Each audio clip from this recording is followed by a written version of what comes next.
Had a number of questions come in throughout the week, and you're always welcome to send questions at any time.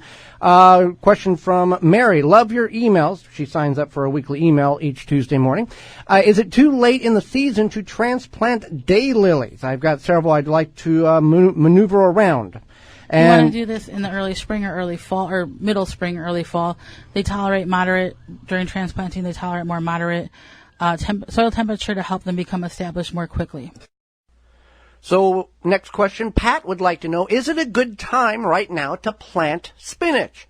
And yes, in the upper portions of the Midwest where the days are getting shorter and cooler, spinach is a great crop to put in the ground.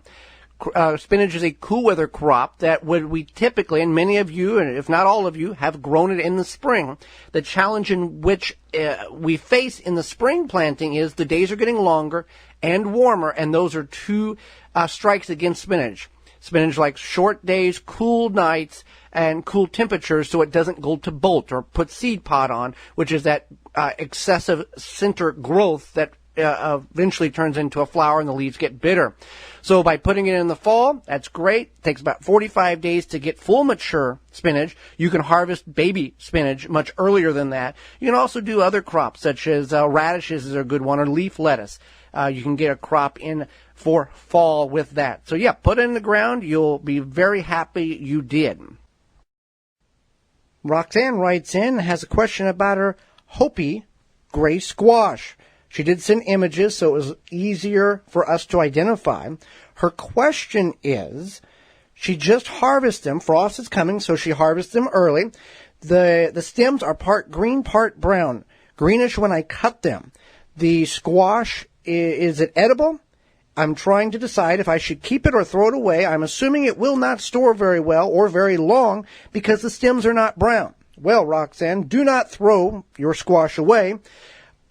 You're going to be fine. The stems are going to dry whether they're on the vine or in your home or in your storage area, your cupboard, wherever you store your winter squash at. You do want to check on your squash or your stored produce periodically just to make sure that one apple doesn't spoil the bunch, that type of thing. You do want to cure your winter squash before putting it into storage. Now, that is the process of leaving it in the sun for several days to allow the skin to thicken, or if it's too cold outside and it's going to freeze, you can bring it indoors into a warm room for, again, several days to a week based on the type of winter squash to get it to cure.